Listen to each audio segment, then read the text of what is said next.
nagkaroon na tayo ng unang programa kasama sila or led by them at nakakatuwa yung reaction ng mga bata, pati ng mga parents.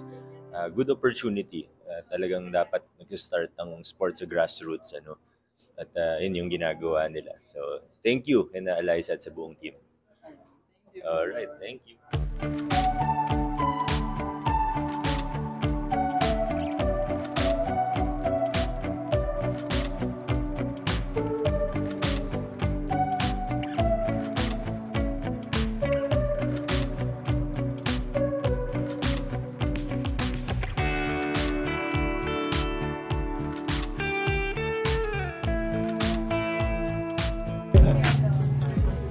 Miss Eliza Valdez, ano muna masasabi mo sa recognition sa'yo ng Sangguniang Panglungsod?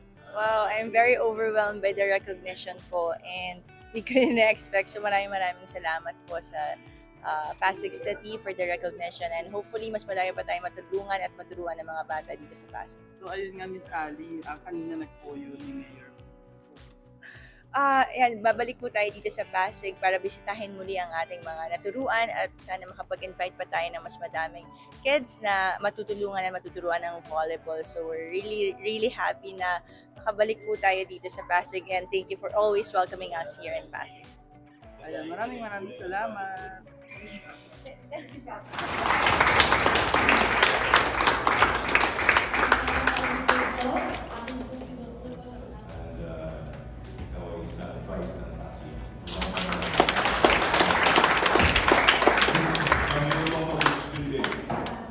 Ay kusang loob na nag-aambag sa sports development ng mga Pasigueño sa larangan kung saan siya kinahangaan, hindi lamang po sa Pilipinas, kundi sa labas ng Pilipinas. Ito po ang ating Miss Eliza Valdez. Na tinagurian the Pheno in Philippine volleyball.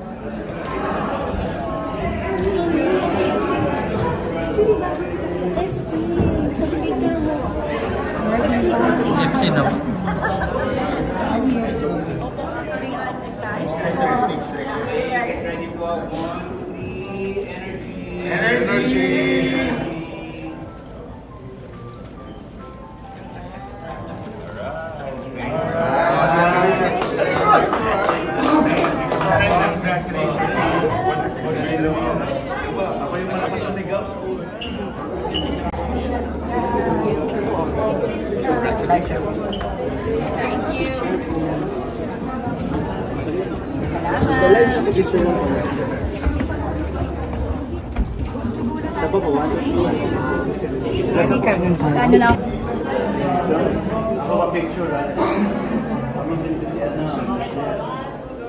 Kilala natin si Miss Eliza Valdez. Ayan, dito nga sa ating Sangguniang session. Tell us about it. Si Miss Eliza kasi, napakamabuting puso yan. Very humble, na very popular naman, di ba? So yan nga yung kinikilala natin, pinakamahusay sa ngayon na volleyball player.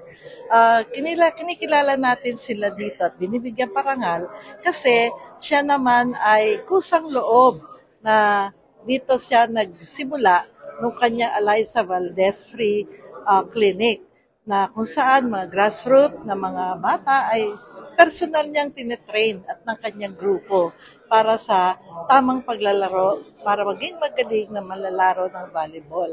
Pangalawa, unang-unang niyang ginawa ito noong Marso. It's a 3-day clinic. Tapos doon, akala ko, yun na yung una't huli. Subalit bumalik siya at sinabi niya na magkakaroon tayo ng pangalawa. Who knows, it might be a continuing volleyball clinic with Eliza Valdez. Kaya lubos tayong nagpapasalamat sa kanyang kagandahang case. Siyempre, limitado lang, kasi talagang deep training na to eh. Yung nakaraan, pipili sila ng 10 doon, para mas laliman yung kanilang pagsasanay at yung the rest ay maghahanap pa rin.